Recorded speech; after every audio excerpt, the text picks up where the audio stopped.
રાધનપુર તાલુકાના પ્રેમનગર ગામના ખેડૂતોએ નર્મદા કચેરી ખાતે હલ્લાબોલ કરી અનોખો વિરોધ પ્રદર્શિત કર્યો હતો.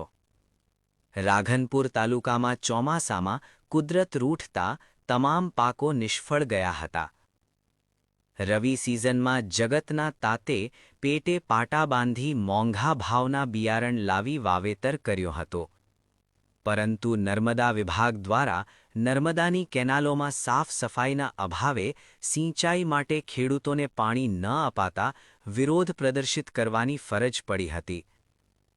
ખેડૂતોએ કચેરી ખાતે હાથમાં કાળી પટ્ટી ધારણ કરી હલ્લાબોલ કર્યો હતો. પ્રેમનગર ગામના ખેડૂતોએ પાણીની માંગ સાથે ઢોલ નગારા વગાડી ઊંઘતા નર્મદા વિભાગને જગાડવાના પ્રયાસો કર્યા હતા.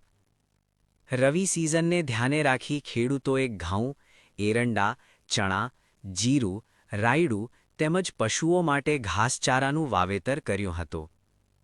જો 4 થી 5 દિવસમાં પાણી નહીં મળે તો તમામ વાવેતર કરેલ પાક નિષ્ફળ જવાની ખેડૂતો ભીતિ સેવી રહ્યા છે. તો સત્વરે ખેડૂતોએ પાણીની માંગ સાથે ખેડૂતો નર્મદા કચેરી ખાતે ધરણા પર બેઠા હતા. અમે નર્મદા નિગમની અંદર મહિલાઓ સાથે ઢોલ નગારા થાળીઓ સાથે આજે વિરોધ કરવામાં આવી રહ્યો છે. કારણ કે અધિકારીઓને ઘણી વખત વિનંતી કરવામાં આવી કે અમારી કેનાલને તાત્કાલિક રિપેરિંગ કરવામાં આવે, સાફ સફાઈ કરવામાં આવે, પણ આ ઘોર બેદરકારીમાં તંત્ર ખબર નથી એમની ઊંઘ ક્યારે જાગશે અને ક્યાં સુધી આવી રીતે ખેડૂતો સાથે અત્યાચાર કરતા રહેશે.